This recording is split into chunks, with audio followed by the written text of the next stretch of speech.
políticas y estrategias en general y en especial aplicadas a lo que es el trabajo nuestro, que es el trabajo de salud.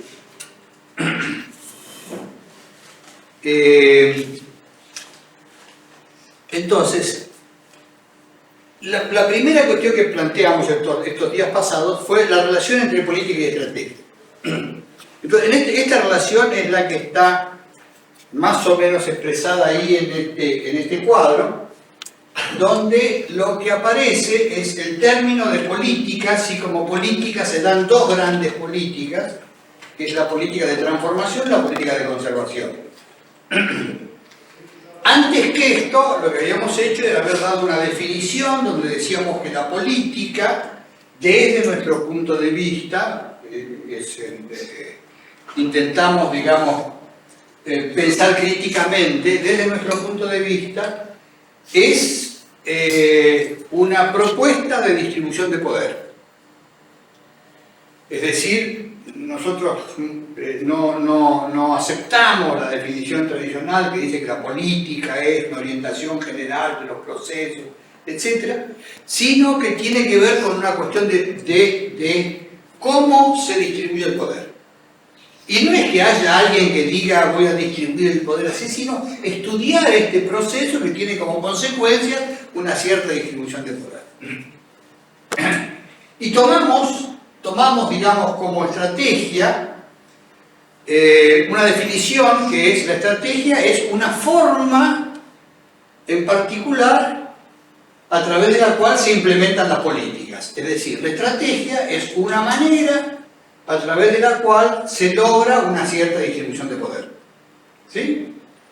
Y mencionamos entonces dos grandes estrategias que son las que históricamente han sido más importantes en el desarrollo del siglo pasado, es decir, del siglo XX, que son esas dos que se mencionan ahí, es decir, el asalto al poder o la guerra de trincheras, y que están tomadas un poco, pero no solamente, de lo que fue uno de los grandes hechos políticos de todo el siglo pasado, que fue la transformación de la vieja Rusia zarista en la República Soviética y su terminación al final en la forma catastrófica que bueno. Y entonces lo que se plantea en este cuadro es la relación que existiría entre políticas y estrategias. Si uno puede hacer una política de transformación en base a esas dos estrategias, o una política de conservación en base también a esas dos estrategias, aunque con un matiz diferente, que está señalado acá. Está señalando acá cuando se dice que se puede ser conservador desde la derecha o desde la centro derecha, un poco para dar los términos políticos más habituales. Pero estos son matices de diferenciación muy escasos. Esto se considera en general que hay un solo polo acá, un polo de derecha, centro derecha, cuya única política, digamos, es la conservación, y que está centrada sobre todo en la guerra de trincheras. Guerra de trincheras quiere decir que se van ocupando posiciones y se van consolidando esas posiciones para poder realizar un avance o seguir consolidando la posición, etcétera, etcétera. En cambio, en el caso de la estrategia de asalto al poder, lo que se hace es plantear la toma del poder, la ocupación de un espacio de poder en forma de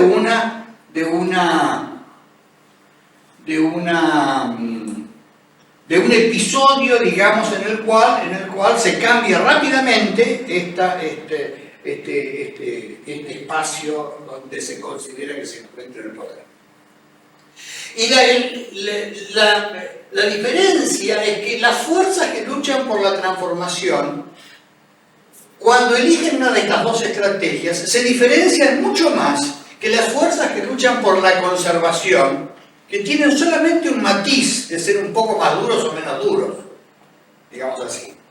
En cambio acá, cuando se habla de transformación, uno puede hablar de dos polos. El polo que podríamos llamar el polo revolucionario, que intenta tomar el poder por la fuerza. Hola. Y por otra parte, este otro que, digamos, cuya estrategia es también la de la guerra de trincheras. Y que entonces encuentra una coincidencia con el grupo que busca la conservación, porque ambos comparten la misma estrategia. Entonces esto genera problemas internos entre esas fuerzas, a veces un poco complicados, que están ejemplificados aquí. Recién decíamos tres polos, y los tres polos que mencionábamos son el transformador, que trata de asentar el poder, el transformador que hace guerra de trincheras, y el conservador. Estos serían los tres polos, digamos, del ámbito político. Uno puede decir, esto no se refiere directamente a partidos políticos, hay muchos más que tres partidos políticos, pero en general, digamos, uno podría clasificarlo más o menos dentro de líneas de este tipo. Y lo que está marcado acá, entonces, con estas flechas, es este doble espacio de contradicción, que es una contradicción política, es los conservadores contra los transformadores, digamos así. Esta es la contradicción política. El objetivo es distinto, uno quiere conservar y otro quiere transformar. O la contradicción de tipo estratégico, que está, digamos, entre los dos grupos que intentan transformar, pero se diferencian por la estrategia. ¿Sí? Y lo que está representado en este esquema acá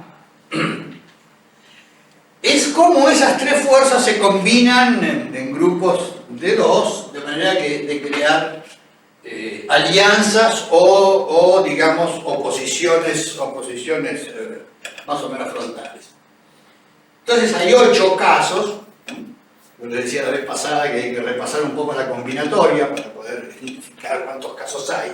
Ahora es muy fácil, porque son 3 nada más. Cuando son 7 te quiero ver. Se pone mucho más complicado. Pero entonces la idea es esta, de que hay una serie de combinaciones posibles de alianzas y enemistades, que en algunos casos es muy difícil que ocurran. Por ejemplo, acá está expresado la alianza entre los 3 grupos. Yo decía, es prácticamente impensable una alianza de estos 3 grupos, aunque después de los últimos episodios que hemos visto uno puede pensar cualquier cosa, ¿no? Haddad con Sokolov y todas esas cosas. Pero la idea acá es que este tipo de situación de alianza entre 3 grupos en realidad representa algo que puede darse, pero en general en circunstancias que no son las nuestras. Yo decía la vez pasada, este tipo de alianza entre todos los grupos se da cuando no es mucho lo que se puede hacer para transformar. Por ejemplo, uno encuentra este tipo de alianzas en los países europeos, en algunos países europeos, donde están todos más o menos juntos, y no hay mucho que se pueda hacer. Da lo mismo que en Francia haya un gobierno de izquierda como el de Mitterrand, que un gobierno de derecha como el de Chirac, más o menos siguen las mismas pautas, ¿no es cierto? Entonces se puede dar este tipo de triples alianzas o cosas por el estilo. Sería mucho más difícil pensarlo en nuestras circunstancias, ¿no? Qué sé yo, no lo veo a Zamora aliado con Haddad, para decir algo, o qué sé yo, o muchas otras cosas de este tipo. Y bueno, acá están los casos que la vez pasada estuvimos mencionando más o menos y viendo cómo se podían entender. Lo siguiente que veíamos, no me acuerdo qué era este tema de la transparencia y la opacidad. De la transparencia y la opacidad. Y entonces lo que está señalado en este cuadro es lo siguiente, que cualquier decisor cualquier decisor tiene que utilizar esto que está llamado acá transparencia y opacidad. Tiene que ser algo transparente. Algo tiene que mostrar el juego. Es decir, si no muestra nada de su juego, entonces no hay cómo, digamos, generar lo que se llama por ahí la credibilidad. ¿Cómo hacemos que alguien sea creíble si es una especie de Reutemann que nunca dice nada, por ejemplo? Entonces, bueno, ¿qué pensará este tipo? Entonces, para generar algo de credibilidad, que es el fundamento de otra cuestión que llamamos legitimidad, hay que ser por lo menos algo transparente. Algo hay que mostrar de lo que se quiere hacer. Pero al mismo tiempo, si uno muestra todo el juego, en situaciones que son muy conflictivas como las que nosotros vivimos permanentemente, seguro que pierde. O sea, no puede ser ni totalmente transparente, ni totalmente opaco. Si es totalmente opaco, no dice nada, no muestra nada, entonces no puede construir credibilidad y no puede construir entonces, en base a su credibilidad, la legitimidad. Entonces, como regla metodológica general, cada vez que introducimos uno de estos términos tenemos que ir aclarando qué es lo que quiere decir, porque es lo que nosotros decimos que quiere decir. Lo falaz no se paga, ¿no? Lo falaz, porque por ahí un tipo dice que lo dice lo falaz. Claro, miente. Claro. Sí, por supuesto. Y mentir es una forma de ser opaco. La mentira es, digo algo, después hago otra cosa. Es decir, está dentro de la opacidad. No es que no diga nada, sino que digo, con lo cual parece que fuera transparente, pero lo que digo es lo contrario de lo que estoy pensando o de lo que voy a hacer. Entonces, estas dos categorías, yo decía recién, estaba hablando de que hace falta hacer algo transparente para ser creíble como manera de ir construyendo la propia legitimidad. Entonces, la idea de legitimidad es la idea de algo que conlleva una cierta aprobación social. Algo es legítimo cuando es aprobado, digamos, o es compartido por grupos más o menos amplios de la sociedad. Por ejemplo, fumar marihuana. Hay grupos entre los cuales fumar marihuana es legítimo. Ahora, no es legal. Está prohibido por la ley. Entonces hay que diferenciar bien legalidad de legitimidad. Y hay que diferenciarlo porque es básico cuando uno quiere hacer políticas. Y el otro día dábamos el ejemplo, esta idea que es muy aplicable en el caso de las políticas de salud. Es decir, y dábamos el ejemplo de las veces que se ha querido en este país hacer algo así como un sistema único de salud o alguna cosa por el estilo. Ese viejo sueño de los sanitaristas, ¿no? Siempre hemos querido hacer un sistema único de salud porque es igualitario, no desperdicia recursos, bla, bla, bla. Sirve para todo el mundo, etcétera, etcétera. Todos los sanitaristas soñamos con el sistema único de salud. Nunca lo pudimos hacer en ninguna parte. Los sanitaristas deben ser los profesionales más frustrados de América Latina. Acá se han hecho muchas veces propuestas, o por lo menos algunas veces se han hecho propuestas de sistemas únicos de salud. Lo hizo, lo decía Domingo Liotta con Perón, lo hizo Aldo Neri con Alfonsín, de manera que ha habido muchas propuestas. Lo que no supieron estos ministros, o si lo sabían se olvidaron, o mintieron, alguna de estas cosas, fue que legalidad no es lo mismo que legitimidad. Y entonces intentaron hacerlo a través de aprobar una ley. Pero como no era legítimo lo que estaban proponiendo, es decir, no tenía la aprobación social de grupos de población significativamente amplios, etcétera, etcétera, fracasaron. Tanto fracasó Liotta como fracasó Neri. Con aprender eso ya saben más que los ministros de salud de este país. Tenemos un avance significativo. Bueno, legitimidad entonces en base a transparencia, pero fíjense lo que pasa acá. Yo digo, entonces, en esta medida, en la medida en que es necesario para construir algo, es un instrumento, ¿sí? Es un instrumento que permite ir construyendo credibilidad y a partir de ahí legitimidad. Pero también la transparencia puede ser considerada como un objetivo, como un punto de llegada. Yo quiero vivir en una sociedad transparente. Yo quiero vivir en una sociedad donde no sea necesario mentir. Donde los tipos que digan vamos a hacer tal cosa estén pensando que van a hacer tal cosa. En consecuencia, la idea de que estas cuestiones, la transparencia y la opacidad, pueden ser consideradas desde estos dos puntos de vista como instrumentos o como objetivos. En el caso de la transparencia aparece el mismo valor positivo tanto como instrumento como objetivo. Es decir, sirve para construir algo, pero además es algo a lo cual queremos llegar de alguna manera. Yo por lo menos quiero llegar a una sociedad transparente. Tengo transparencia como objetivo. En cambio, en el caso de la opacidad,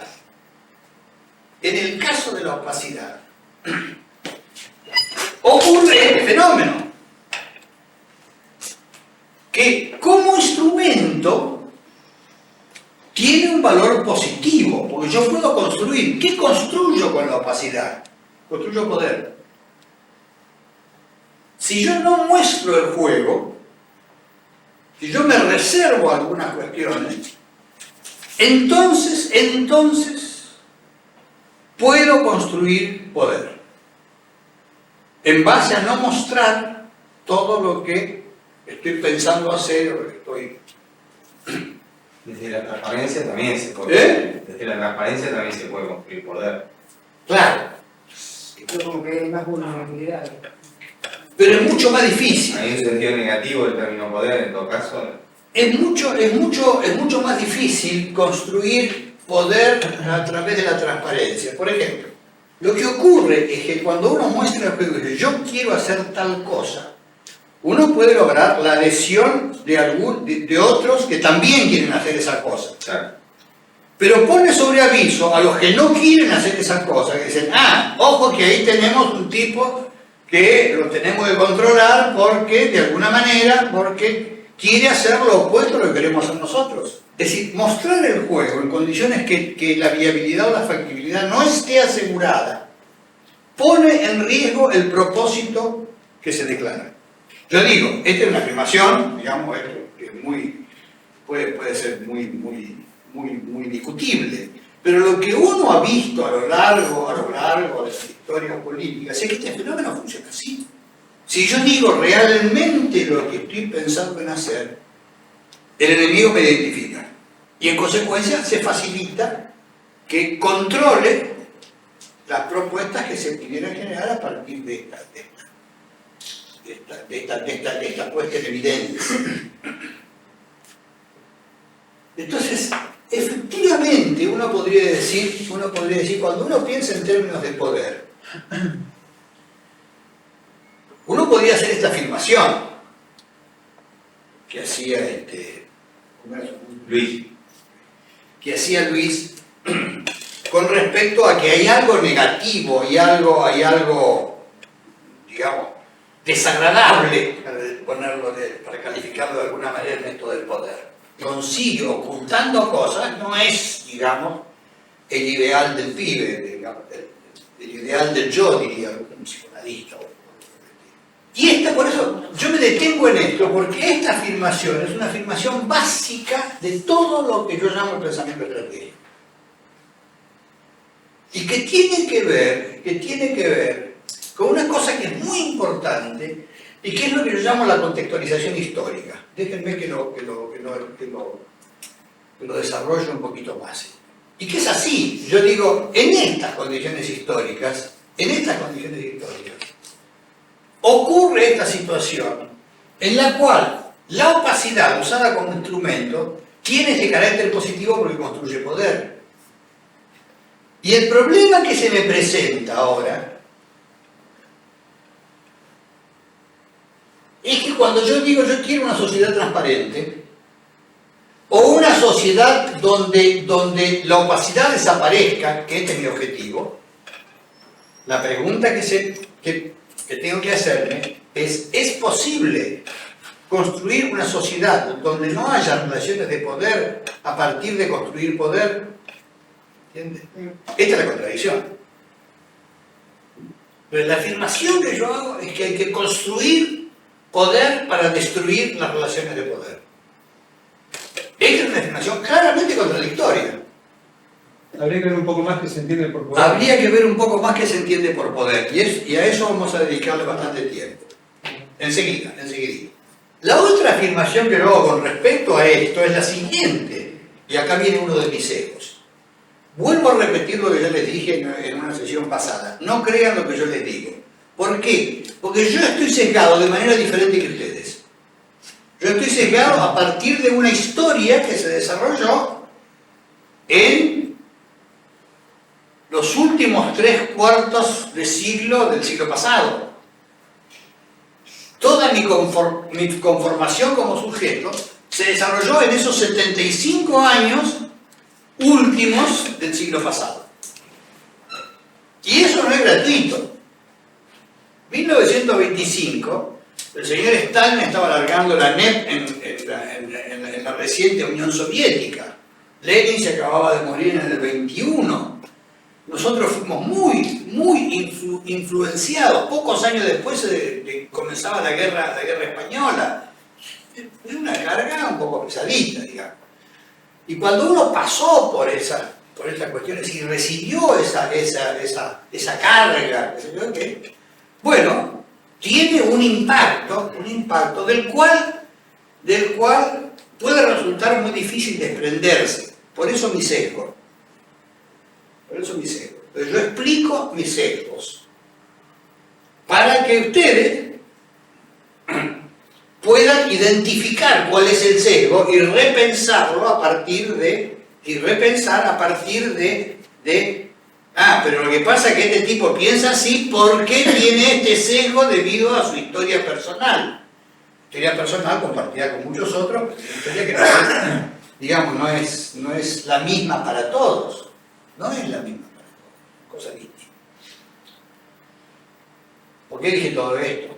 Porque yo creo, y acá viene el sesgo, digamos, que es mucho más productivo socialmente aquello que se opera a través de, no voy a decir la resolución porque no me gusta, sino la elaboración de las contradicciones.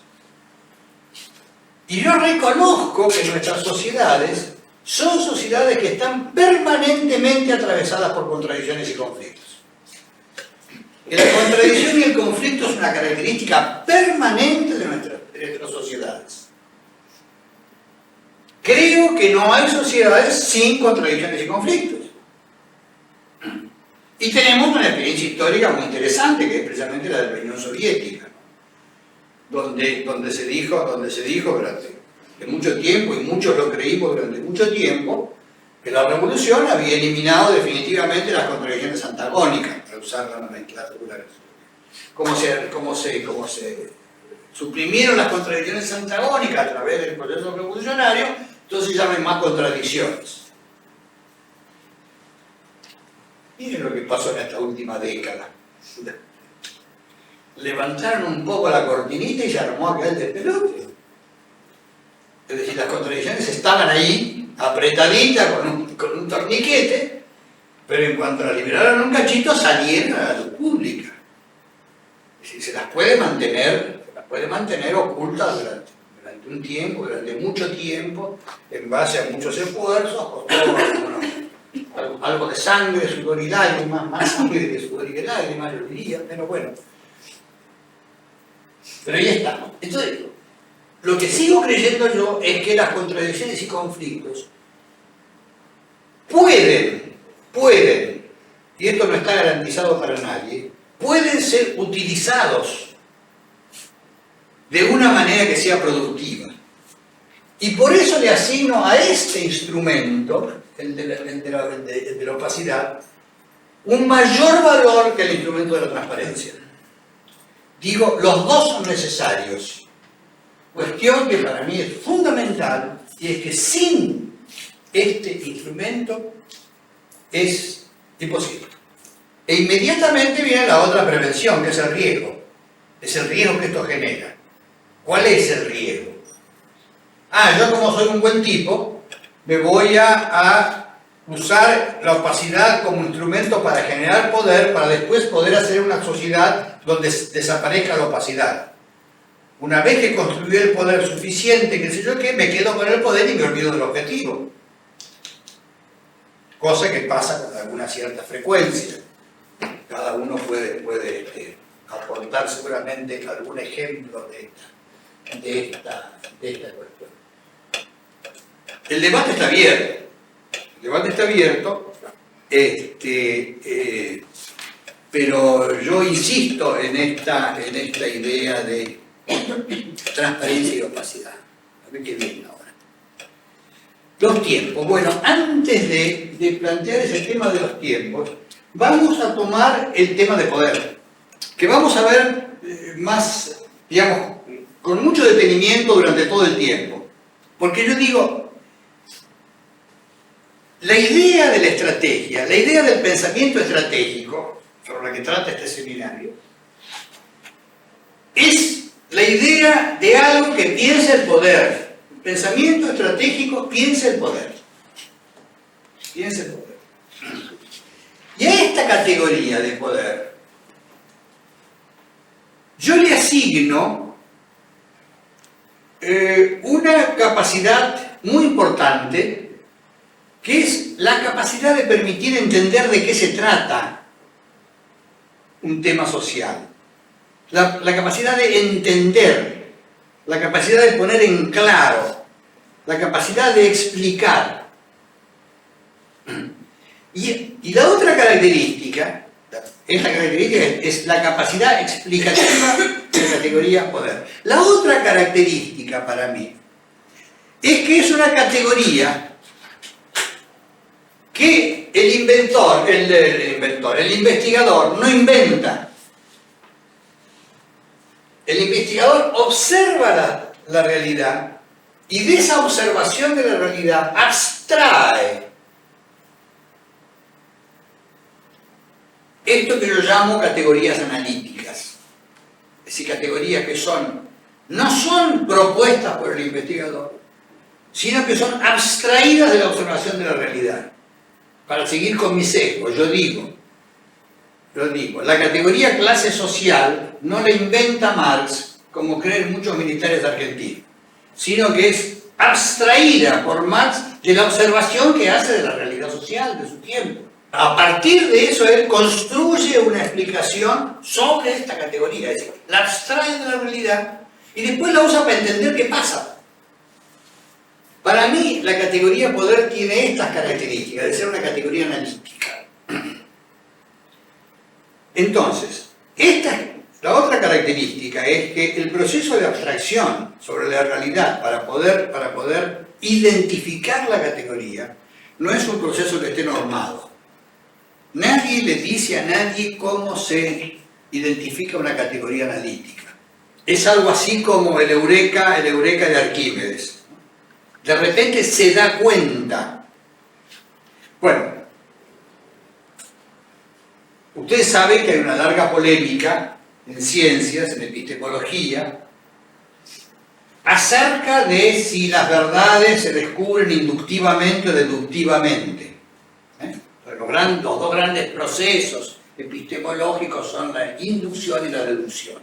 La inducción, uno va observando cada hecho empírico, y sobre esta observación repetida de hechos que se suman unos a otros, se va construyendo una ley general. Se deduce, de ahí se deriva una ley general.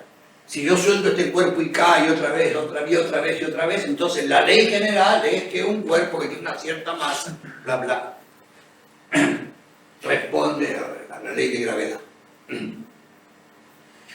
Y la deducción es al revés, ¿no es cierto? ¿no? Conozco una ley general y una vez conocida esa ley general deduzco que ciertos casos son interpretables de acuerdo a esa ley general, ¿no? Deduzco de la ley general los casos particulares. Bueno, el proceso de identificación de categorías analíticas no responde a ninguno de los dos procedimientos, ni a la deducción ni a la inducción, sino que responde a lo que algunos epistemólogos más agudos, diría, llaman la abducción, los procesos de abducción, que funcionan un poco por semejanza, por homología, pero que tienen una gran dosis de cosa intuitiva, donde, caramba, me di cuenta, ¿no? Es el pensamiento lateral, el pensamiento de Edward de Bono, que habla de pensamiento lateral. Ese pensamiento, tiene un libro, se llama Pensamiento Lateral, este filósofo italiano. Es decir, es esta cosa como de iluminación, como que de repente me doy cuenta, vieron los dibujitos, se le prendió la lamparita. Esta es la idea. La identificación de categoría analítica va por ese procedimiento. Y claro, cuando uno identifica una categoría de este tipo, entonces después es muy iluminadora con respecto a lo que puede entender. Yo digo, nosotros trabajadores de salud, no podemos entender lo que pasa en salud pensando en hospitales. No es una categoría analítica. No me sirve para entender. Sí me sirve para manejar. Sí me sirve para manejar. Ponemos un hospital ahí con tantas camas, con tantos médicos. Es decir, esta idea del concepto operacional que me sirve para manejar situaciones tiene como contrapartida el hecho de que el concepto operacional, solo con su almita, no me sirve para entender por qué. ¿Por qué pasa en salud lo que pasa en salud? ¿Porque tenemos pocos hospitales? No, en lugar de que tienen pocos hospitales no tienen grandes problemas de salud. A lo mejor sacan los hospitales y mejoran. No me voy a tirar contra los colegas médicos. Pero no es explicativo. Camas de hospital tampoco es explicativo. Y cuando uno mira los textos sobre salud, se encuentra con que estas son las categorías que se utilizan generalmente. ¿Cuántos médicos por habitante tenemos en el país? ¿Cómo están distribuidos? Bla, bla. No son categorías explicativas. Son categorías que me permiten... Sí, son descriptivas. Son descriptivas y además son manipulativas. Yo puedo manejarlas. Aumento el número de médicos, saco, ¿no? Pongo, qué sé yo, bla, bla. Es decir, me sirven para hacer políticas, sin ninguna duda. Pero antes de hacer la política, yo tengo que entender qué pasa. Este es el carácter de la categoría poder. ¿Cómo se procede metodológicamente cuando uno identifica alguna categoría de este tipo?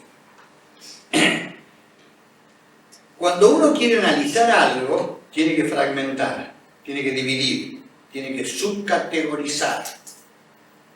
Tiene que dividir para ver qué es lo que tiene adentro esto. Esta palabrita, poder. Bueno, ¿qué hago con esto? Entonces la tengo que fragmentar, para poder analizar lo que contiene. Tengo que dividir. ¿Cómo la divido? Bueno, tendré que pensar y ver qué es lo que conviene hacer en cada caso.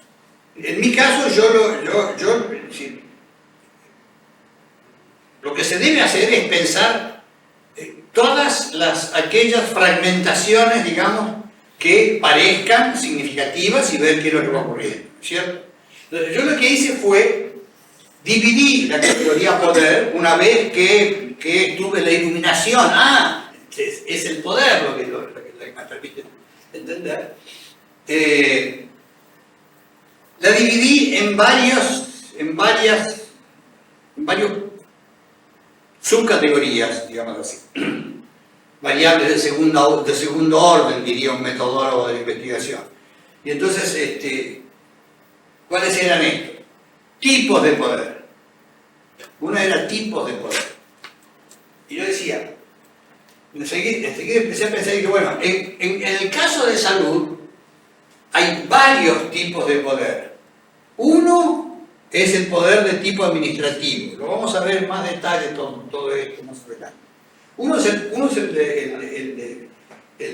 el tipo administrativo de poder.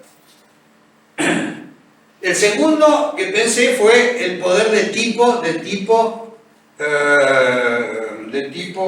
de conocimiento. Y el tercero que se me ocurrió fue el tipo de poder político. Entonces, lo siguiente fue definir con precisión cada una de estas cuestiones. Entonces, ¿qué quiere decir para mí poder administrativo? Quiere decir la capacidad de algún sujeto, individuo, institución, organización, bla, bla, bla, lo que fuere,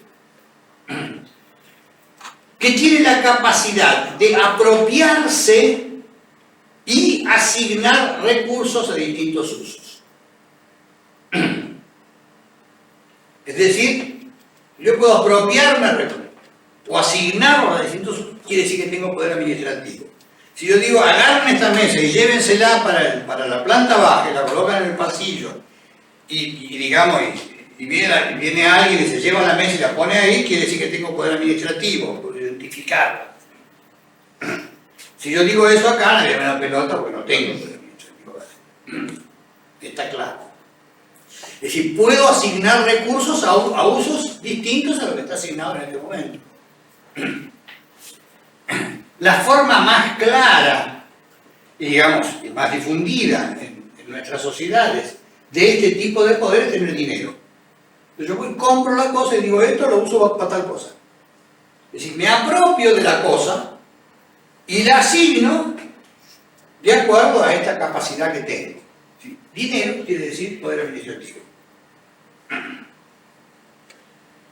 ¿A qué llamo poder técnico? Poder de conocimiento, poder de información.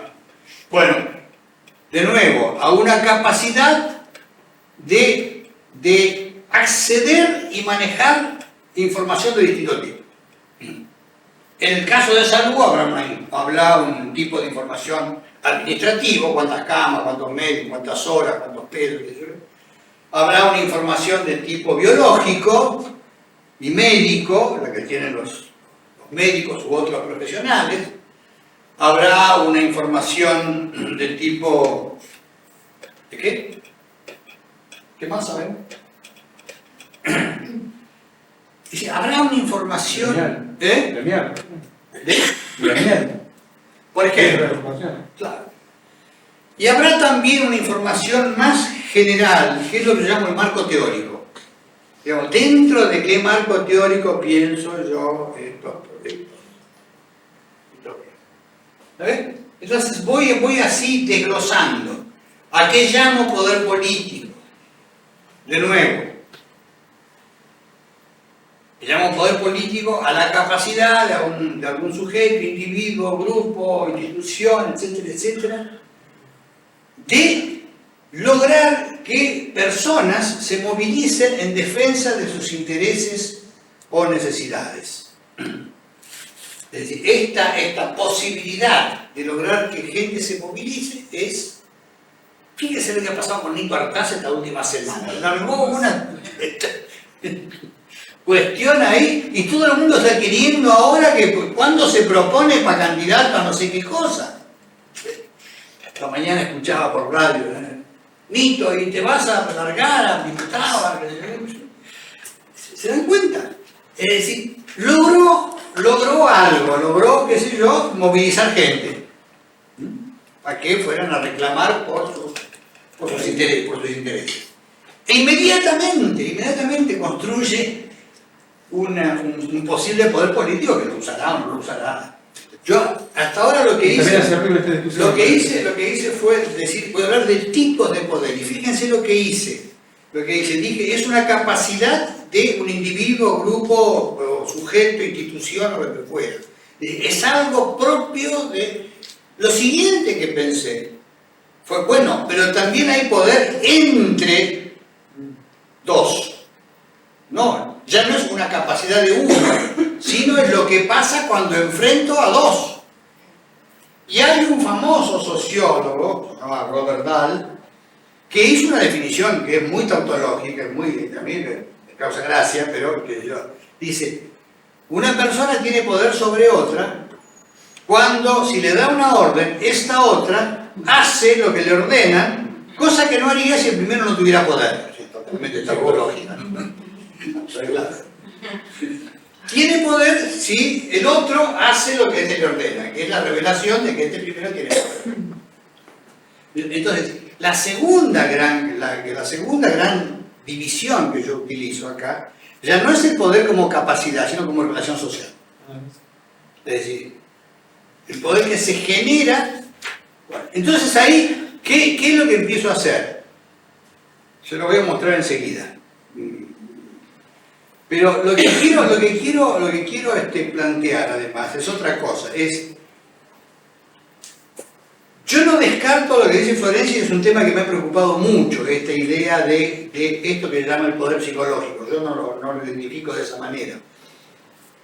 Ahora, está en términos de lo que es el sesgo de Florencia. Ella es psicóloga, entonces digamos, entiende esto mucho a nivel de relación con los individuos, psicopedagoga. Me corrijo, las dos cosas. ¿Se dan cuenta? Entonces tiene este sesgo. ¿Cuál es mi sesgo? Yo estoy pensando en términos de políticas, fundamentalmente. Entonces, cuando yo tomo el tema de poder, estoy pensando en poder de un nivel, digamos, que permita enfrentar procesos transformadores, que son en última instancia lo que yo veo como objetivo, digamos, de todo este pensamiento que desarrolla el cerebro. La idea es construcción de proceso social. Esta es la idea básica, ¿cierto? El problema es cómo se desarrolla, cómo se construye un proceso social. Y esta es una construcción que tiene que ver mucho con la cotidianidad de cada uno y en consecuencia con los individuos que participan, etcétera, etcétera. ¿No es cierto? Pero que es un proceso de construcción que abarca a individuos y que abarca también a colectivos. Pero cuando yo tomo el tema del poder, todavía no llegué a la definición, como muy bien señalaba Omar. El planteo que yo hago es que la temática del poder está muy ligada a la cuestión del Estado. Y entonces me aparece otra categoría de aquellas fuertes y que además ha tenido un desarrollo muy complicado, muy conflictivo, muchas idas y vueltas, con muchos tropiezos, etc.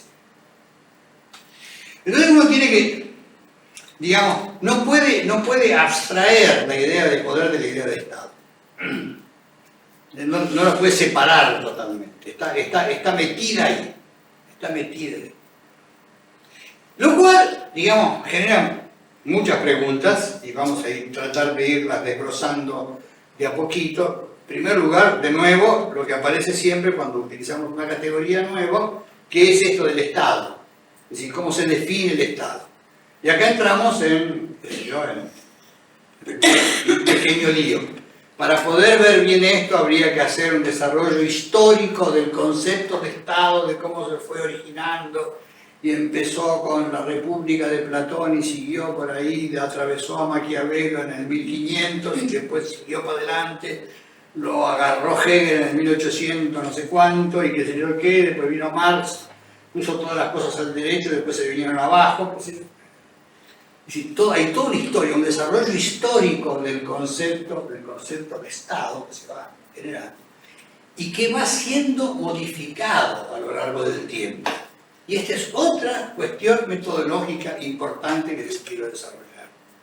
Y es que las categorías con las que pensamos los problemas sociales son categorías históricas. son categorías que no tienen todo el tiempo el mismo significado, van cambiando. Esto es muy claro en el caso de salud, ¿no es cierto? Salud va cambiando de que Hipócrates escribió aquello sobre aires, tierras, lugares. Saben, Hipócrates escribió un texto muy importante que da origen al desarrollo de todo lo que después va a ser la salud pública, etcétera, etcétera, que se llamaba así, se llamaba sobre tierras, aires y lugares, ¿no? Sobre aires, tierras y aguas, ¿no? Aires, aguas y lugares. Aires, aguas y lugares. Donde sostiene ya Hipócrates es ¿cuánto? ¿4 siglos tan escrito? No.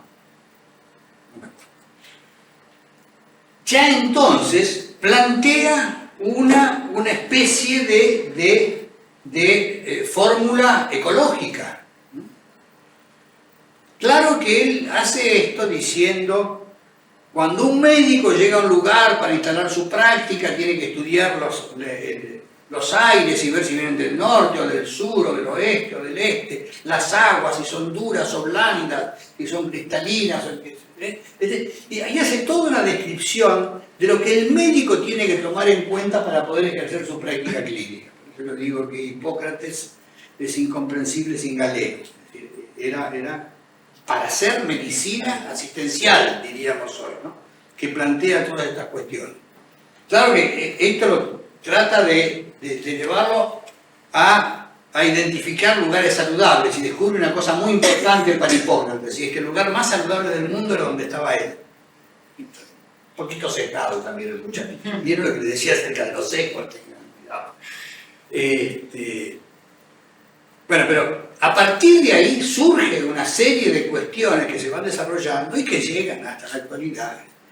Lo que uno no debe aceptar, es definiciones que estén tomadas de la nada, sacadas del aire.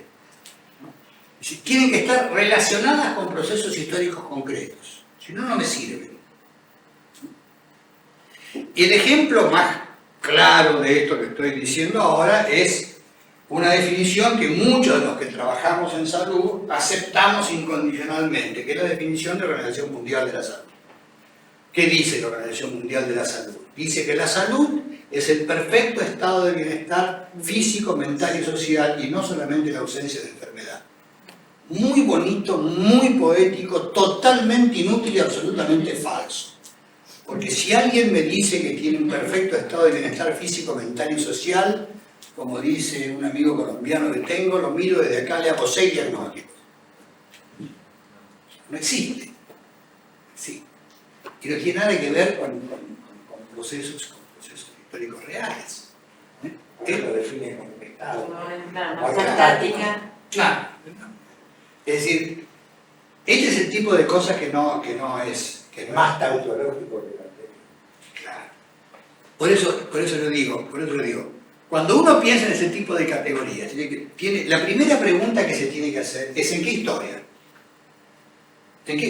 ¿Dónde? ¿En qué lugar y en qué historia? ¿Cuál es el proceso que llevó a esto? Esta es la idea del proceso. Usted puede enfrentar cualquier cosa, pero no así, mágicamente, ¿no? De repente, pescador en los mares del sur, o voy a hacer, qué sé yo, voy a hacer un sistema único de salud en Argentina. No es que no se pueda pensar. O vamos a producir todos los medicamentos, tema que es hoy un tema de discusión en el país. Hay mucha gente que opina, bueno, olvidémonos de los laboratorios farmacéuticos y pongámonos nosotros a producir la droga que necesitamos. Qué buena idea, ¿no es cierto? En consecuencia, uno puede enfrentar el tema de producción de medicamentos o de cualquier otra cosa.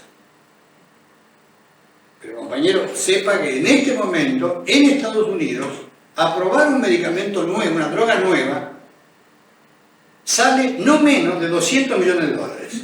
Por droga.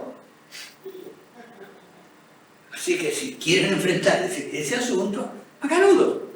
Empecemos a pensar cómo es. Pero se dan cuenta la idea del proceso. Es es fundamental en esta cuestión. ¿Cómo empezamos? ¿Qué pasito damos hoy? ¿Qué pasito damos mañana? ¿Vamos al puerto o no vamos al puerto? Es un tema, el tema de la deuda externa. Si uno no lo toma como proceso, es una cuestión absolutamente voluntarista. Absolutamente, claro. Que lleva al fracaso permanente. Yo digo, cualquier cosa se puede pensar, pero pensada como proceso, Claro. no pensada como cuestión que vamos a hacer tal cosa y ya está resuelto. ¿No? De especie de triunfalismo, de que si resolvemos hacer esto, lo hacemos y chao, se acabó. No, hay que ir viendo cómo es que se construye esto, proceso de construcción, para lo cual vamos a tener que pensar muchas cosas antes de llegar a... ¿En qué andaba? En esto del poder.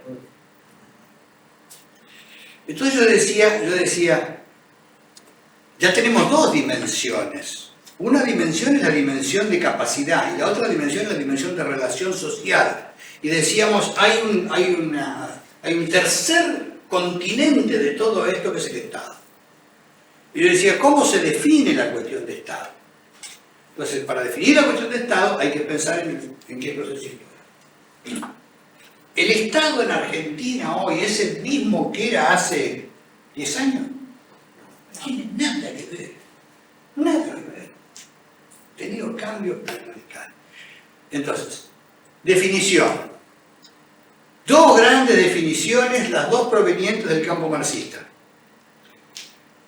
1848, Manifiesto Comunista, Marx y Engels definen el Estado como el comité de administración de los intereses de la burguesía. Comité de administración de los intereses de la burguesía. Esta es la definición que dan Marx y Engels. 100 años después, década del 50, Nico Pulanzas, otro marxista convencido, dice, el Estado es un espacio social donde diferentes clases y fracciones de clase se encuentran, discuten, pelean y acuerdan políticas. Diametralmente opuesta a la definición a la que Marx hace 100 años antes. Ahora, si uno no entiende por qué dentro de la misma ideología cambia la definición, entonces no puede entender el proceso que lleva de una a otra, no puede tener una interpretación adecuada. Y lo que pasó es un drama histórico terrible, porque muchos grupos partidarios de la transformación se apegaron a la definición que había hecho Marx, porque la hizo Marx, y la autoridad de Marx para un marxista es indiscutible.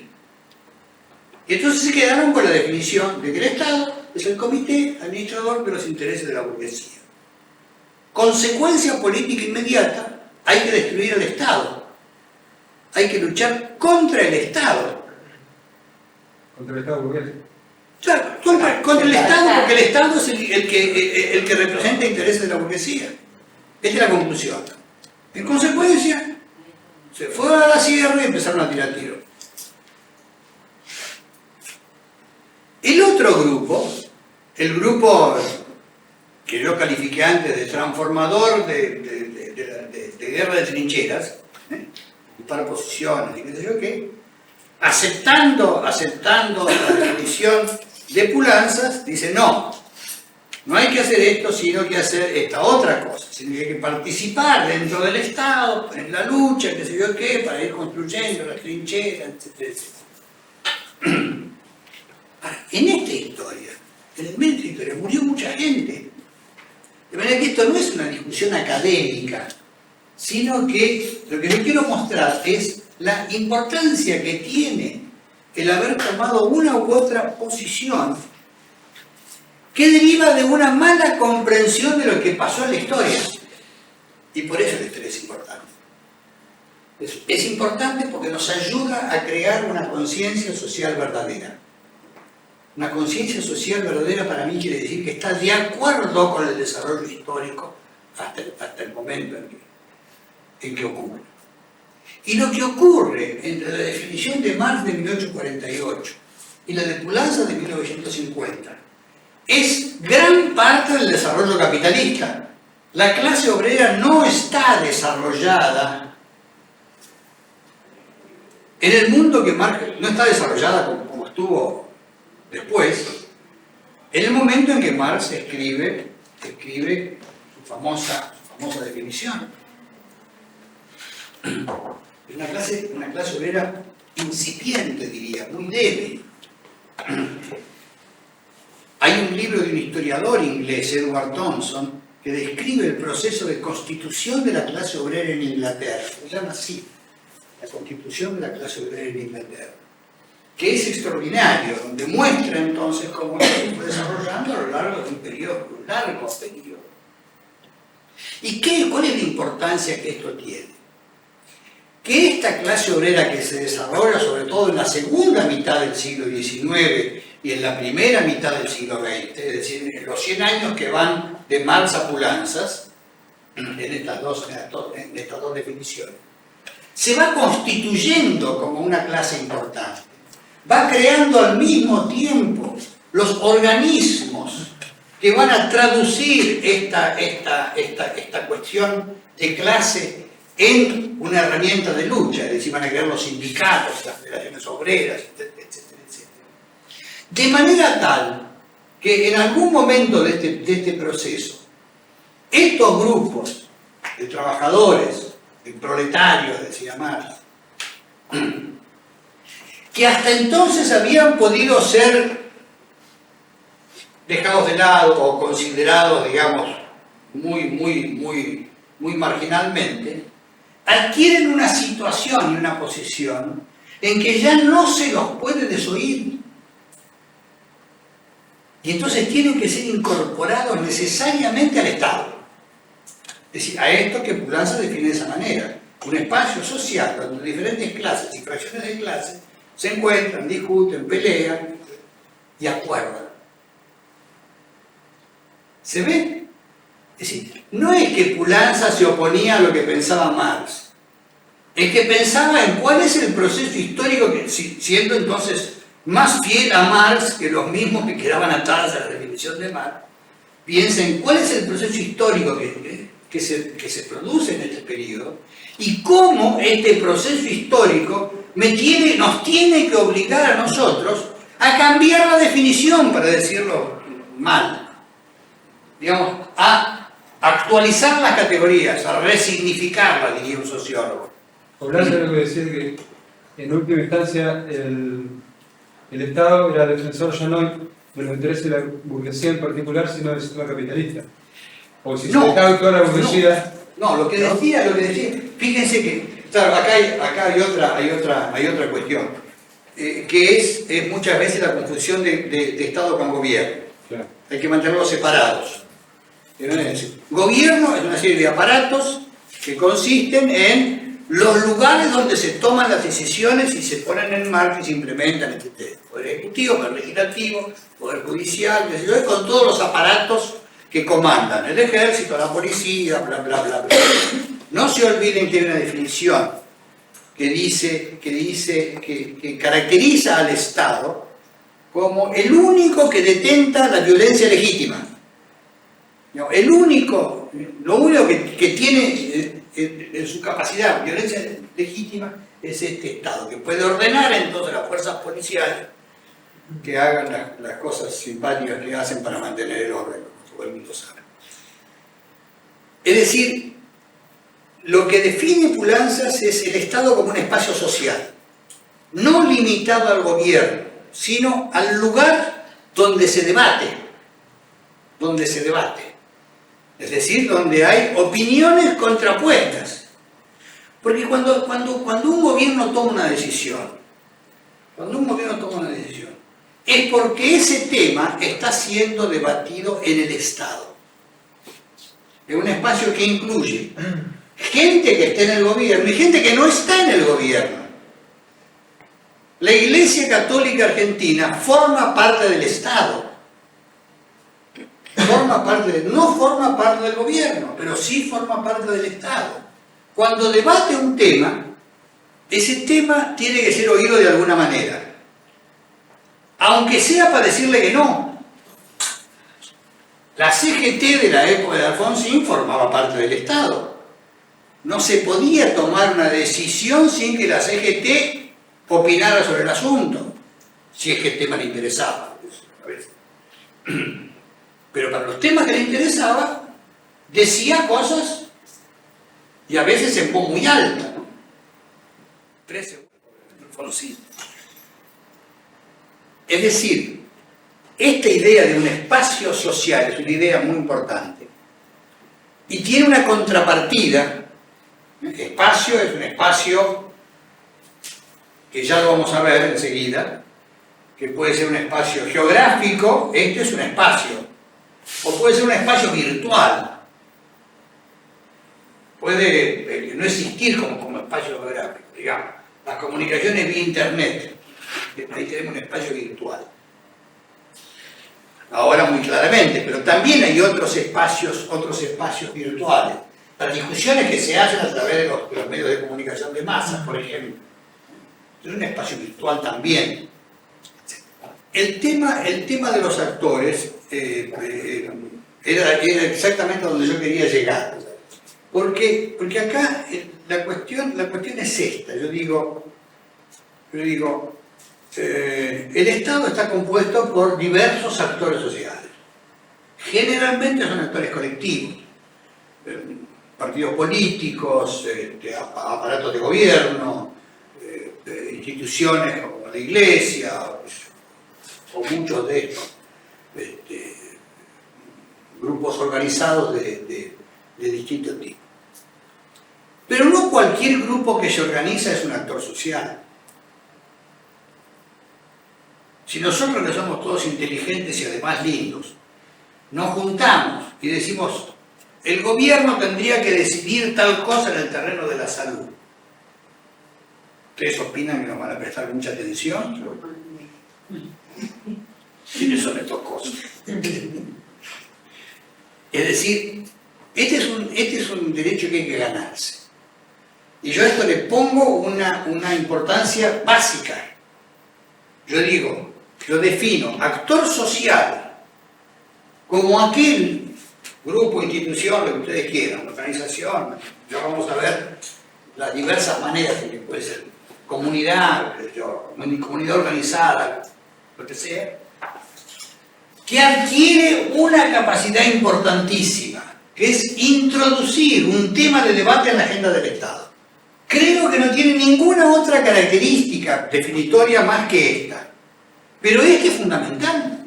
Hace poco leía un artículo de una entrevista que le hizo Nora Beiras a Guillermo O'Donnell. Guillermo O'Donnell es un politólogo. El artículo se llama "Hay síntomas de muerte de nuestra democracia". Y O'Donnell decía, pero creo que no hay un país que pueda salir y plantear su futuro que no revise en un sentido apuntado a la equidad social, a lo progresivo, su sistema impositivo. Yo he preguntado por qué no se ponen estos temas. Y la respuesta es porque no, porque es peligroso, no es el momento. En otras palabras, creo que hay una gran cantidad de imposibilistas. Cuando se estrecha así la agenda y todos los contenidos que podrían ser de transformación social quedan excluidos, por supuesto que los conservadores ya ganaron. En política uno sabe que el gran elemento del poder es controlar la agenda. Si yo logro sacar los temas que al otro le interesan y dejo solamente los míos y después digo, vení y discutí, ya gané. Esto es fundamental. Esto es fundamental. Entonces, la idea para mí de sujeto social, de actor social, es la idea de un grupo que se organiza y adquiere y construye un proceso que lo lleva a tener el poder, la capacidad de introducir temas de debate en la agenda del Estado. Muchas veces yo pregunto a mis alumnos en los cursos de salud, dígame una tasa de mortalidad infantil de 80 por 1000 o de 120 por 1000. ¿Es un problema? Sí, gravísimo. Yo digo, en la Argentina, hoy, ¿hay algún lugar donde hay una tasa de mortalidad infantil de 70 por mil? Estoy seguro que sí. Estoy seguro de la respuesta es que sí, que hay esa tasa de mortalidad infantil. ¿Es un problema eso? Mis queridas amigas y amigos, no es un problema. La afirmación mía es que un problema lo es en la medida en que se problematice. Esto quiere decir, en la medida que haya un grupo que haya adquirido esa capacidad de decir, señores, hay que discutir esta cuestión. Aunque le digan que no, pero que queden claro que le dicen que no. Usted cuando define, introduce en una agenda al Estado, si en realidad en este momento y en este contexto la agenda está manejada por acontecimientos inmediatos. Sí, pero no toda. Sí, pero no toda. Es cierto, lo más importante que hay que discutir en este momento para el gobierno es lo que dice el Fondo Monetario, esto no cabe ninguna duda. De que hay que hacer tal cosa, de que hay que resolver este problema, que bla, bla. Están atados a eso, pero no para todo el mundo. Hay gente que no está, digamos, aceptando que estos sean los únicos temas. Y pelean para introducir otros temas. Cuando yo digo la agenda del Estado, no estoy hablando de un librito. No, entiendo. Estoy hablando de los temas que se discuten entre los grupos que tienen capacidad de discutir. Por eso señalaba antes, que para mí el gran tema es cómo se constituyen estos sujetos. Cómo se constituyen los actores del Estado. ¿Cuál es el proceso de su constitución? Que tiene mucho que ver con lo que estaba diciendo. Veámoslo así, veámoslo de cómo se entienden desde las dos grandes teorizaciones de la política esta cuestión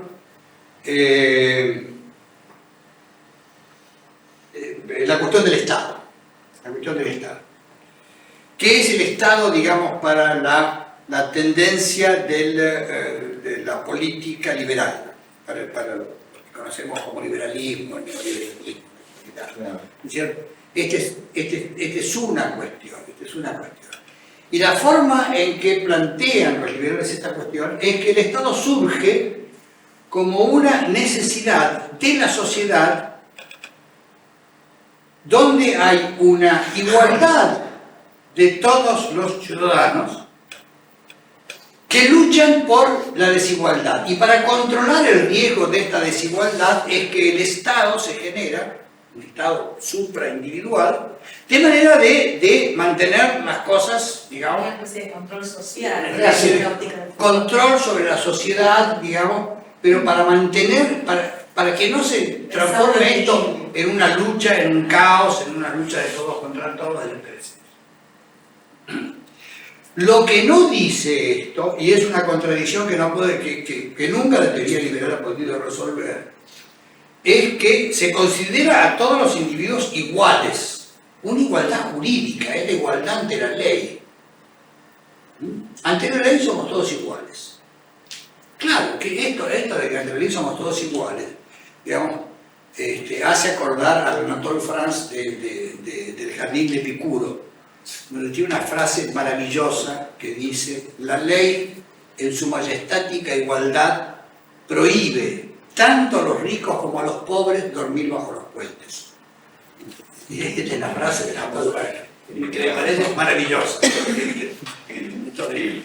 Claro, chocolate por la noticia. Entonces, hay una... Esto dice, si considerara la desigualdad económica, se le acaba esta cuestión de la igualdad jurídica. Entonces, esta es la trampa que el liberalismo nunca, la teoría del liberalismo nunca ha podido resolver. En cambio, desde el lado marxista se dice exactamente lo contrario. El Estado se genera para mantener la desigualdad. Dice, porque si es cierto que en el mercado somos todos equivalentes, hay una contradicción que tampoco se puede resolver, que es la siguiente. que hay un equivalente, que es la fuerza de trabajo, que genera más valor del que recibe. Esto es lo que marca Marx, ¿no? y que es lo que permite que el capitalismo funcione. Entonces no hay tal intercambio de equivalentes. Y después se hacen todas las extrapolaciones. Esta extrapolación del mercado que oculta esta diferencia se traslada a la política. Entonces en política somos todos equivalentes, todos nuestros votos valen uno. Y sigue así la disputa entre estas dos cuestiones. Y la otra vertiente de esto de pensar el poder va por el lado de los plazos, de los tiempos. Entonces llegué por fin al dibujito que quería mostrar. Un poco larga la introducción, pero ahí está. Entonces, tiempo es para mí otra categoría analítica. Abstracción de la observación de la realidad. Pero además explicativo, por esto que yo decía, si yo entiendo el tiempo como digamos, el desarrollo de un proceso, entonces voy a poder entender por qué me transformo o no me transformo en pescador en los mares del sur. Si yo elimino el tiempo intermedio, la intermediación que el tiempo me permite realizar, no hay forma. Olvidémonos del asunto y ya está. ¿Entiende? Por eso este ejemplito de mi hijo, que es verdadero además. Entonces digo, ahí está. Ahí yo coloco la idea de los tiempos. Y de nuevo, uso una clasificación, uso corto, mediano, largo plazo, y uso además esta otra clasificación que es tiempos técnicos y políticos. Cuando digo tiempo técnico, me estoy refiriendo a cuánto se tarda en hacer una cosa de acuerdo a la técnica que se utiliza. Es decir, si yo quiero escribir un libro de 300 páginas, hay un tiempo técnico, qué sé yo, por lo menos es el que me lleva a escribir la máquina, no sé, además de pensar la cuestión. Entonces no puedo escribir un libro de 300 páginas en 10 minutos. No me da el tiempo técnico. Necesito algunos meses posiblemente. Yo necesito algunos años más bien. Es decir, es un tiempo que uno puede estudiar y definir con alguna precisión, más o menos. Marx hablaba del tiempo de trabajo socialmente necesario. Esta es la forma en que definía el valor de la transformación de una mercancía, de un insumo, ¿no es cierto? Agarramos la harina, fabricamos pan. ¿Cuál es el tiempo de trabajo socialmente necesario para hacer esto? Bueno, ese es el valor entonces que el trabajador, digamos, debía recibir. Tiempos técnicos. Pero hay también lo que se llama tiempos políticos. Y estos tiempos políticos tienen que ver con varias cosas. Yo después voy a volver también sobre esto. Pero el tiempo político entonces está referido a cuánto se tarda en lograr construir el proceso que lleva a aprobar la decisión. Y cuál es el tiempo en que esa decisión, una vez puesta en marcha, tiene efectos sobre aquellos que van a ser receptores de la decisión que se toma. Quiero decir, la decisión va a ser construir un hospital en Lanús. Bueno, hay un tiempo técnico para eso. El tiempo técnico para eso es que tengo que juntar los ladrillos, el cemento, el fierro, etcétera, etcétera, y ponerme a hacer cosas con eso. Pero hay un tiempo político previo a cómo construyo la decisión para hacer eso. Y hay un tiempo político posterior que tiene que ver con cuál va a ser el efecto sobre la gente que vive en la zona por la construcción, como consecuencia de la construcción de ese hospital. ¿Me explico? ¿Por qué es importante distinguir estos dos tiempos? Porque este es el tiempo de la legitimidad. Uno construye legitimidad en tiempos políticos, o la pierde. Hay un autor muy interesante que usa esta misma idea, más o menos, de otra manera, que es Carlos Matus. Ya lo van a conocer mejor cuando veamos alguna de las cosas de él. Y él señala, él fue ministro de Salvador Allende en Chile, y él señala cómo la caída de Allende se debe a que las transformaciones técnicas se demoraron más que los tiempos políticos. Los tiempos políticos fueron haciendo perder legitimidad al proyecto, de manera que digamos, como esta transformación no se pudo hacer con la velocidad necesaria para que se recibieran los beneficios en grandes grupos de la población, hubo una pérdida de legitimidad que lleva a que el gobierno caiga. Entre otras cosas, había que poner otras categorías analíticas ahí también. No, digo, por supuesto, está todo lo que la oposición Allende hace, digamos, y las conspiraciones que vienen del exterior y qué sé yo qué.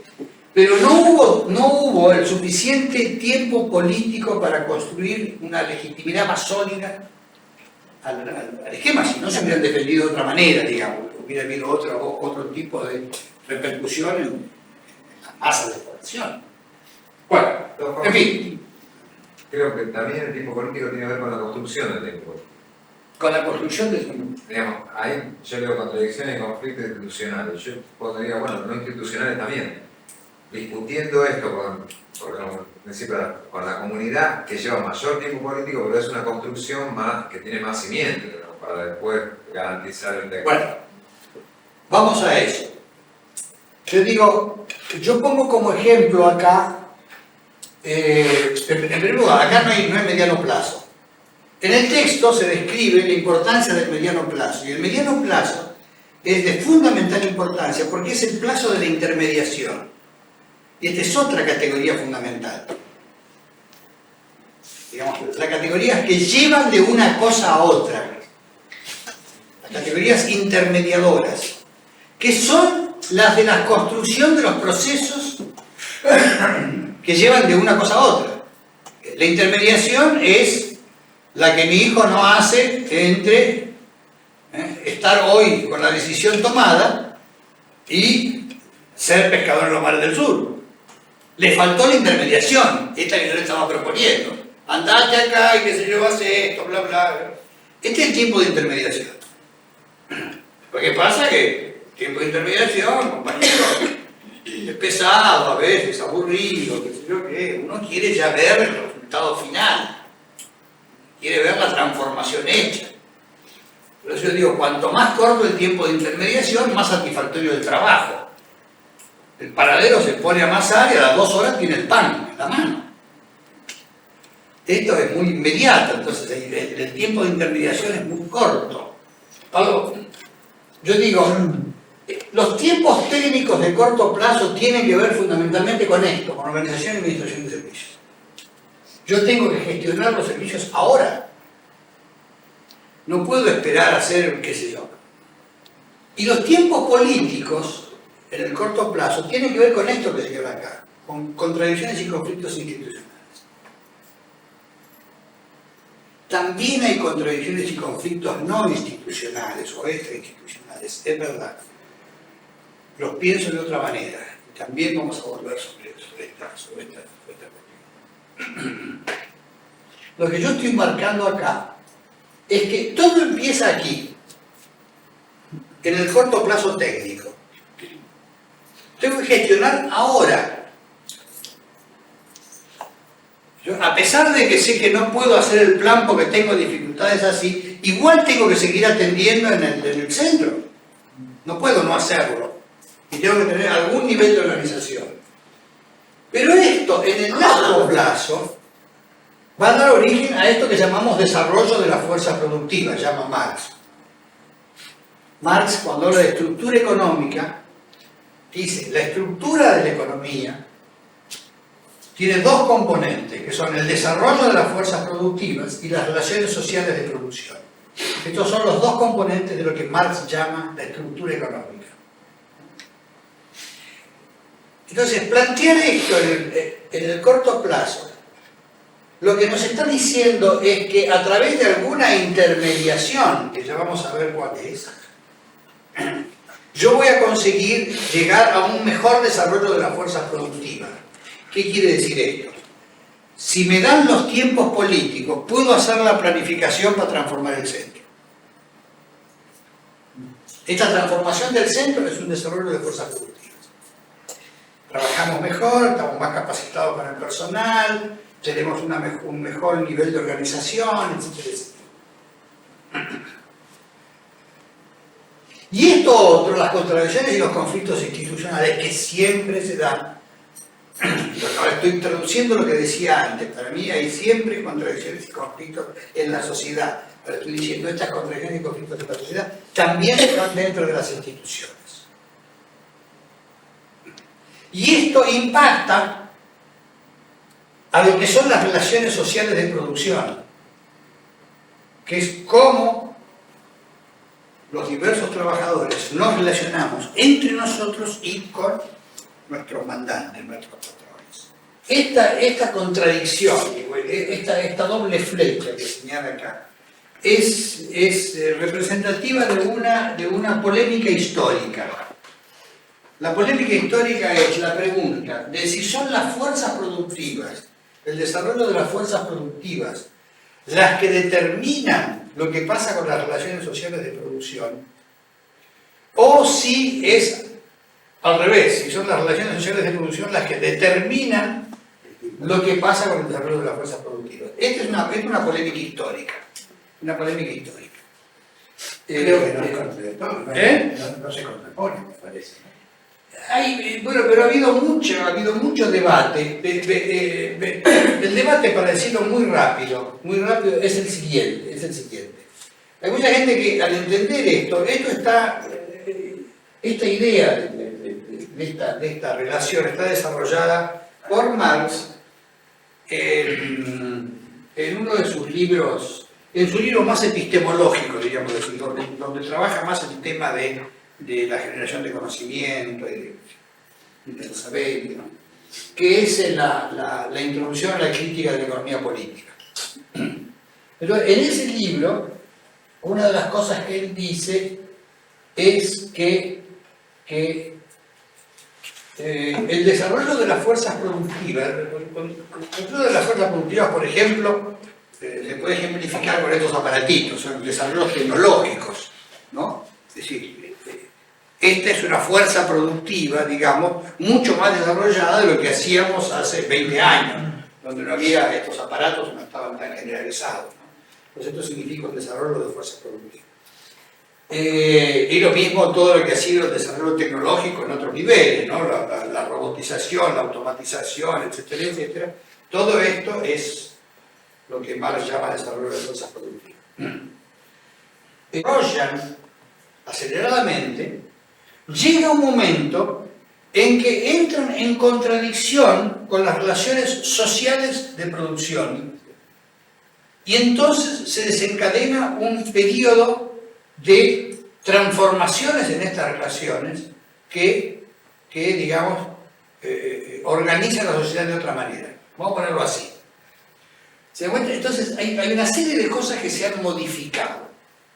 Ya, por ejemplo, mucha gente en otros países, pero también en no va a una oficina a trabajar, sino que se queda en su casa trabajando con su computadora, cuando termina el trabajo lo manda por correo electrónico, qué sé yo qué. No hace falta ir a una oficina. Son todos cambios que tienen que ver con esto, con las relaciones sociales de producción, o con las relaciones de trabajo.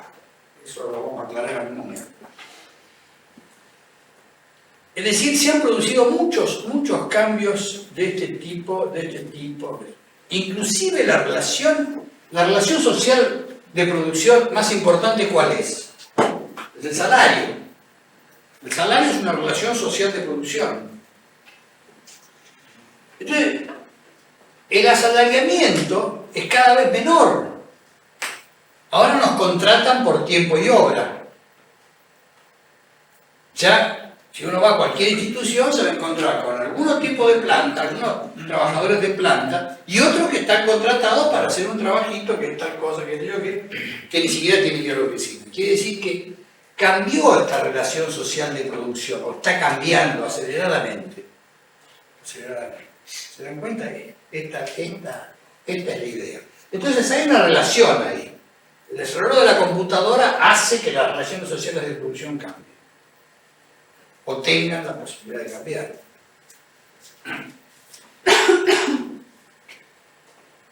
El asunto se plantea así. ¿A qué nos dedicamos? ¿A cambiar, a lograr un mayor desarrollo de las fuerzas productivas? Si trabajamos aquí, o trabajamos aquí en torno a las relaciones sociales de producción para cambiar esto, para que esto cambie aquello. Esto es uno de los problemas más serios cuando uno trabaja sobre relaciones entre variables y se plantea el tema de una relación entre esta variable X y esta variable Y. ¿Cierto? ¿Cuál es la variable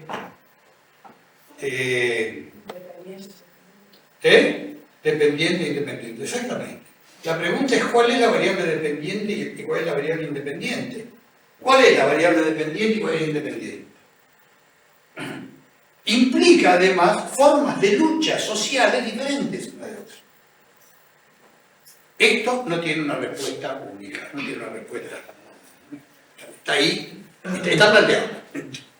Pero el que se anime, que diga algo. Este otro cuadro que mostramos ahora. Bueno, ahí está, en este cuadro, se pone el tema de la relación entre recursos y plazos. Y se trata de dar una visión, más o menos, porque yo decía, en el corto plazo, el recurso administrativo fundamental es la gestión. Tengo que gestionar, no puedo escapar. No hay forma. Ahora, si me dan un poco más de tiempo, puedo normatizar. Puedo decir, bueno, vamos a hacer las cosas así. El formulario va a ser este, se llena de esta manera, se entrega en un plazo así. Normatizo de manera que pueda facilitar mi proceso de gestión. Cuanto menos norma tengo, más complicada la gestión. Pero también se genera más poder. Hay un sociólogo francés, no se me escapa el nombre, él habla de zonas de ambigüedad. ¿Qué es una zona de ambigüedad? Es una zona, un espacio organizacional, un espacio de la administración, donde no hay una norma clara. Entonces dice, donde no hay una norma, quien ocupa la posición administrativa, esa posición administrativa adquiere poder. ¿Por qué? Porque como no hay norma, hace lo que quiere, lo que le parece. Y además se desarrollan estrategias para impedir a veces que haya normas en determinados lugares para que se generen zonas de ambigüedad y en consecuencia creación de núcleos de poder. Y este autor, y entonces ahí cuenta cómo en una empresa que fabricaba, en una empresa de telares, el grupo que había adquirido gran poder era el grupo de los que se encargan de mantenimiento de las máquinas. A través del muy simple procedimiento de quitar de la planta del taller todos los manuales de reparación de las máquinas. Se los afanaron, se los llevaron. Entonces, cada vez que había cualquier interrupción por cualquier causa, que aunque fuera fácil de solucionar, como no estaba el manual, el tipo que estaba trabajando ahí tenía que llamar a mantenimiento para que vinieran a ver. Entonces adquieren poder de esa manera. Generaron, digamos, en forma artificial una zona de ambigüedad Por eso, la normatización, en cambio, lo que logra es hay que hacer las cosas así. Esta es la norma. Un sociólogo español que se llama Jesús Ibáñez, fallecido ya lamentablemente, muy inteligente, un sociólogo que realmente hizo cosas interesantísimas. Y él dice en alguna parte de su texto, un texto que se llama El regreso del sujeto, y que tiene como subtítulo la enigmática frase de la investigación social de segundo orden. ¿Por qué de segundo orden? Claro, el pensamiento de segundo orden. Por el pensamiento. Sí. Y él dice, el poder se reserva al azar y atribuye la norma. Se reserva al azar y atribuye la norma. Bueno, entonces, en el largo plazo, yo digo, el recurso administrativo se dedica fundamentalmente al tema de organización, que es el más complicado. Los recursos técnicos, cuando digo recursos técnicos, estoy hablando de lo que tiene que ver con el poder técnico, los recursos que utiliza el poder técnico. Y digo, acá, en este caso, yo digo, esto que yo les decía del marco teórico, aparece al comienzo y al final. Inmediatamente uno tiene que tener un marco teórico, algún marco teórico. Pero lo importante es que podamos, en el largo plazo, revisar y recomponer este marco teórico. Lo que está en el medio es, inmediatamente tenemos este problema. Los conocimientos sobre salud, medicina y administración que tienen que ver entonces con la gestión. Y esto es la aplicación de los trabajadores directos. En el mediano plazo y en el largo plazo, los conocimientos biológicos son los que tienen que ver como recursos.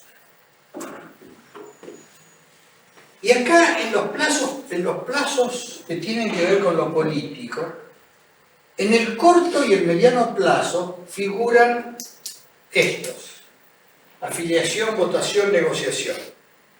¿Cómo hago para movilizar gente? Trato de afiliar, trato de utilizar el recurso de la votación para lograr hacer algo. Por ejemplo, con el problema que tenía Omar con los plazos políticos ahí. Entonces, ¿por qué no votamos? Ahora vamos a tener que hacer una votación. O la negociación, te cambio esta figurita por esta otra. Te cambio esto, negociemos. Y acá, en el largo plazo, como recurso político, yo hablo de la constitución de bases de apoyo. Esto tiene que ver con el problema de si yo quiero hacer transformación, si quiero ganar legitimidad, si quiero hacer una transformación importante, yo no puedo hacer una transformación importante sin constitución de bases de apoyo firmes, sólidas.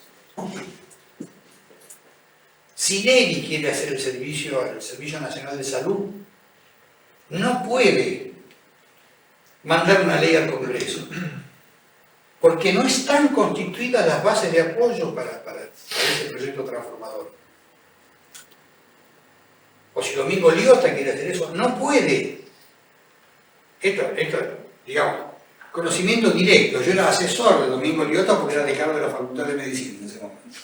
Estoy hablando del año 73. Y entonces llegué un día al ministerio, en una reunión de la asesoría a Liotta, y Liotta nos cuenta que había preparado un proyecto de ley para mandar al Congreso para que se aprobara esto que se llamó después el Sistema Nacional Integrado de Salud. Entonces, cuando nos cuenta el asunto, yo voy y le digo, doctor, ¿y no lo va a llamar a los muchachos? Muchachos de la CGT. Era la CGT de entonces, del 73, no era la CGT de ahora. Bueno, ¿va a llamar a los muchachos para conversar el asunto? No, me dijo, ¿para qué? Y mire, Jorge, se va, no le va a gustar mucho. No, me dijo, ¿cómo se le ocurre? Si somos todos peronistas. El día que anunció que mandaba el proyecto a la legislatura, la CGT, el presidente era Perón, La CGT anunció que si eso se aprobaba, declaraban una huelga general. La CGT a Perón. Es decir, este es el tema que el mismo Liotta no vio y que tampoco vio Nelly, que es esta necesidad de constitución de bases de apoyo. Acá, si yo quiero hacer que los hospitales funcionen de tal otra manera, que trabajen 6 horas más, y negocio cosas.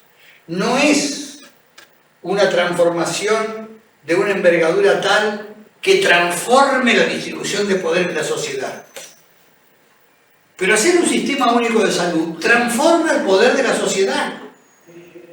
Le están tocando, no digo qué, pero le están tocando, digamos, a los grupos más poderosos.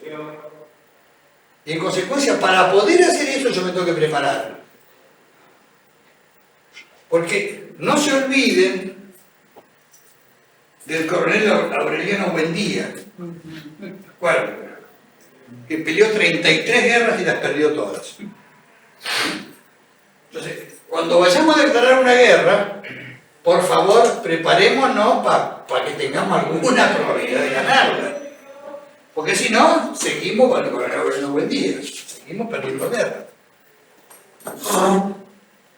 Constitución de bases sociales de apoyo a los proyectos transformadores. Esto es así, otro de los núcleos del pensamiento estratégico. Oblíguese a pensar estratégicamente cuando quiera hacer una transformación importante en términos de con quién cuento, quiénes son los míos, y si no los tengo, ¿cómo hago para construirlos? Y si no, no hagan. No lo hagan. Dedíquese otra cosa. Espacio homogéneo de decisión. ¿Qué es esto? Bueno, ahora yo voy a examinar esto que decía acerca de el poder como relación social. Y entonces voy a diferenciar 2 espacios de decisión. Hay más, pero voy a diferenciar 2. Que es esto que llamo espacio homogéneo de decisión. El espacio homogéneo de decisión quiere decir lo siguiente, que en esto del poder considerado como relación social va a haber un emisor, una forma de transmisión de lo que el emisor emite y un receptor. En este caso, el espacio es un espacio virtual. El emisor lo que emite son órdenes.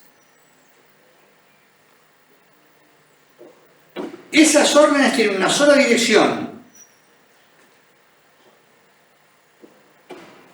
El procedimiento es formal.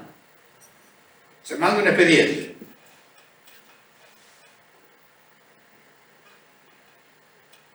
El receptor puede hacer consultas.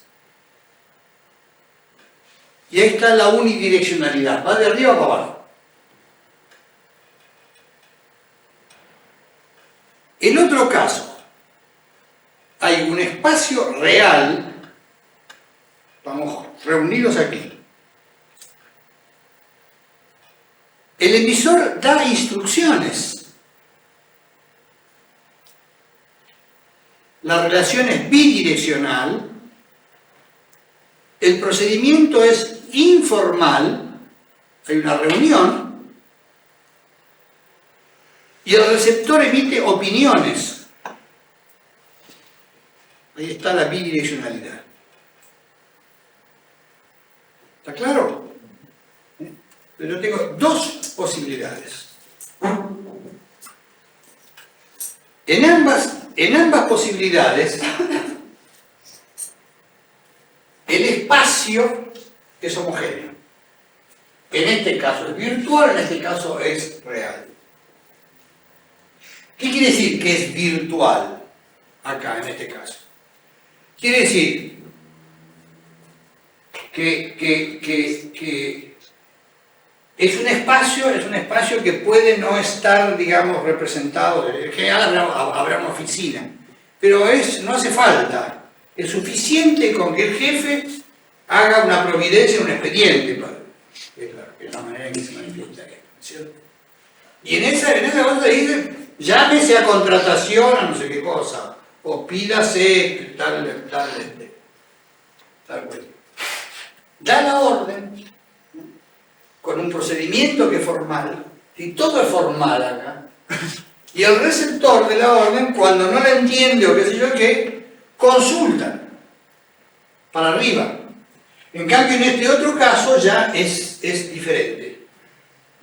Un espacio físico, instrucciones, opiniones, procedimientos informales, etc. Vamos a seguir.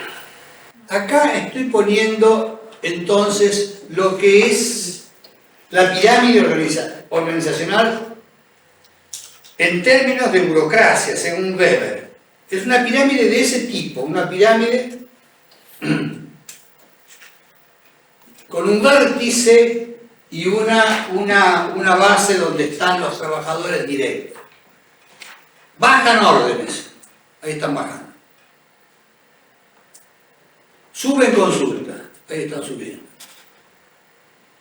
Las órdenes, como ustedes ven, tienen una flecha mucho más gorda que las consultas. Tienen mucho más peso las órdenes que las consultas. Y el procedimiento por el cual digamos, la cúpide de la pirámide organizacional toma conocimiento de lo que pasa en la base es la encuesta. Y en la encuesta, esto lo dice de nuevo este sociólogo español que les mencionaba, Jesús Ibáñez, en la encuesta hay uno que pregunta y el otro que contesta. La típica encuesta es la policial. Yo hago las preguntas, dice el policía. Preguntas las hago yo. Bueno, muestro entonces las cosas fundamentales de Weber. Weber distingue la sociedad tradicional, donde afirma predominan características patriarcales y hereditarias como la familia. Acá, por suerte, Weber reconoce que los padres son los importantes, ¿no es cierto? Esas cuestiones de las madres, no sé qué. Sí. Otro tipo de sociedad es la sociedad carismática. Y acá, fíjense cómo lo define Weber, ¿no? Predominan características místicas, arbitrarias y personalistas como grupos revolucionarios y partidos políticos. Si te agarramos la bola. Y por último, la sociedad de tipo legal, regional o burocrática, donde predominan normas impersonales. Esto es lo importante para ver. Normas impersonales y una racionalidad en la escogencia de los medios y de los fines, como en los grandes ejércitos y en las grandes empresas y los ejércitos. La racionalidad es esto, que sea impersonal. Yo me despego de